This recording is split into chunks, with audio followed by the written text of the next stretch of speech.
just about every year now, we go through a series called You Asked For It.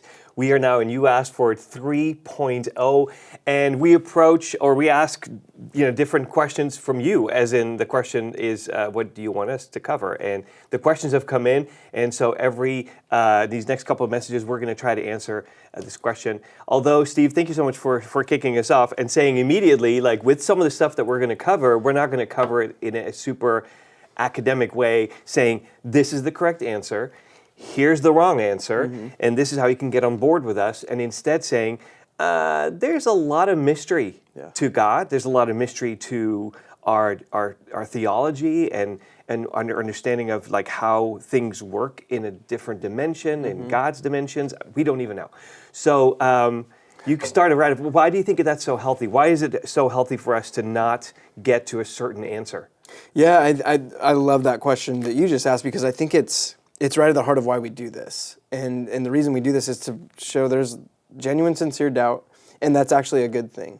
One of the examples I love to use is if God is completely understandable, and I can completely comprehend God, knowing how intelligent I am, then he's probably not much of a God. Right? Like that's. I'm sorry to laugh. I'm not saying that you're not intelligent, but I got it. I think you're onto something. But I feel like we're always trying to put an infinite God in these boxes and say, this is where you belong. As if we're the ones that get to tell God what he's capable of.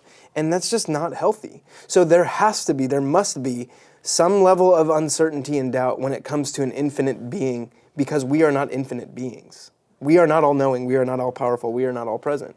God is. So if that's the case, then doubt and uncertainty is probably pretty healthy.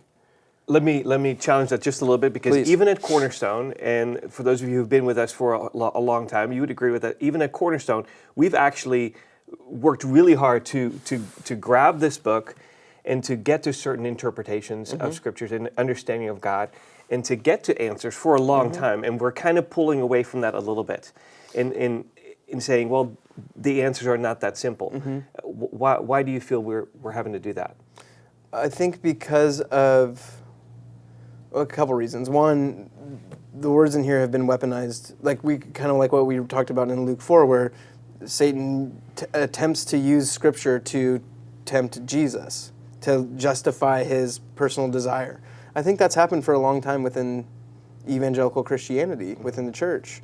And so we're trying to push away from any sort of thing that weaponizes scripture against someone else. That's just not loving. But the second thing is there are things in here that I would say with extreme certainty. That's why I said some level of uncertainty. Extreme certainty that Jesus was the Son of God. Extreme certainty that God became human and lived the life that we lived, and then died a real death and then resurrected. I believe those things with certainty, but I can't necessarily prove it all. Yeah. So that's where, for a long time too, like probably the last 40 years, science started to ask questions about things that are in Scripture and things that we've always held on to. And at a certain point, you can't just go, well, it's got to be this because these words say it, if there's things that prove otherwise. And so there's got to be something going on that is bigger than us, or there's a different understanding of Scripture that we have to grasp. And I think that's another layer to it is we haven't always done a great job of interpreting this book and understanding what the 66 different books and the different writers and authors were trying to communicate, and that they were in a certain cultural context at a specific point in history. And so there were things that they were saying that needed to connect with folks then. I love that. So, and I think that particular thing helps me get super excited about these next couple of messages where we're going to answer questions that are really hard to answer. Yeah. So I think it's really great. Yeah, by the way, thank you for that, by the way. Like, can't we just say, like, who's Jesus? And like, we could go from there. Can you please tell us how many books are there in the Bible? 66. That kind of thing. Done. You got a little animated when you were talking about people who, or maybe it was yourself. Maybe you were quoting yourself. Like the devil made me do stuff. Yeah. Why does that get you so excited? I think because you're right. I have tried to deflect that part of me